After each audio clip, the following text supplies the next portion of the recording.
Hello, dear colleagues. David Violet here with Note-Taking for Consecutive Interpreting. During our last practice session, our last online practice session, I mentioned something that I discovered some people found unfamiliar, and I thought it was a pretty well understood concept about the use of the first and the third person.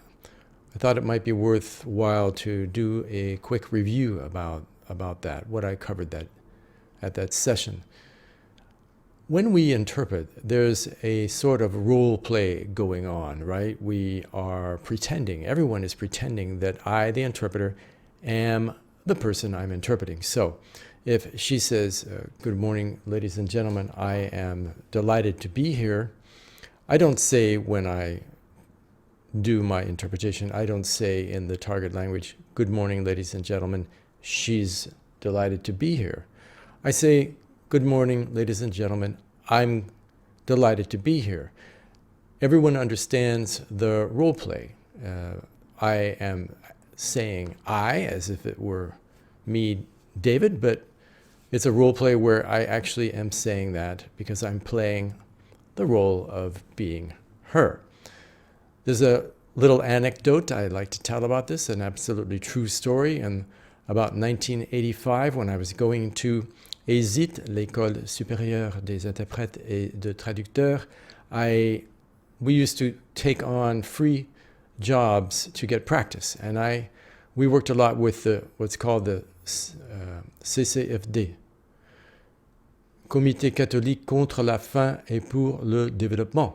And they would frequently bring in people from foreign countries, and we would volunteer to interpret for free. And I was interpreting for a Brazilian bishop who was speaking to the faithful in a very large church. I think it was a cathedral.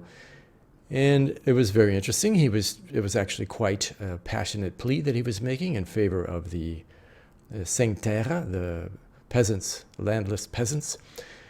And when I did the interpretation, there was a gentleman very far away who said that he had a question for the person that was on the far left, for him, which meant me, physically. It meant me, David. So actually, he was too far away to have understood the role play, and he thought that I was the person speaking for myself rather than speaking as interpreter. Anyway, that's just a quick anecdote about this role play that normally everyone is understanding.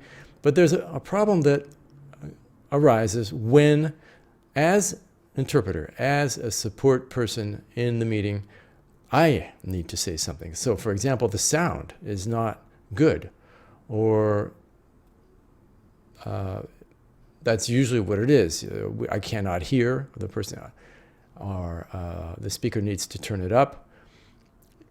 Now, for the people who understand the role play, when I of course, I am interpreting whether in simultaneous or consecutive. When I use the first person, I, just as I said earlier, I am delighted to be here, everyone knows that it's someone else and not me. So what do I do when it is me?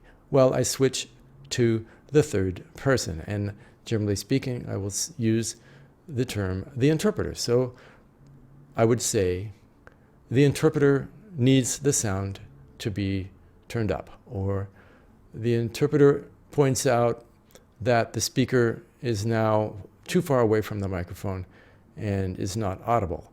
This kind of thing, when we need to communicate as ourselves, we generally use the third person. And anyway, this is something that I ran across in the practice that we have every week. And by the way, if you are an interpreter or student of interpreting, you are invited to the practice. Please check down below, the links down below here. If you're watching on YouTube, you will see a link that will show you how to join our practices. There's also my course on note-taking for consecutive interpreting. There's a course, a complete course on that you can take. It's an on-demand course. And there is a quick mini course for free if you'd like to get a little sampler before you dive into the main course. So that's what I had to say today about using the first and the third person. I guess I omitted to say for the real beginners, because sometimes I was working in war zones, and we would just find someone who spoke English and use that person as an interpreter. And of course, that person quite frequently would use the third person, say, well, he's saying this and he's saying that. And they needed to be reminded that as interpreter, we do use the first person as if we were the person speaking. And that's it. So I'll see you next time.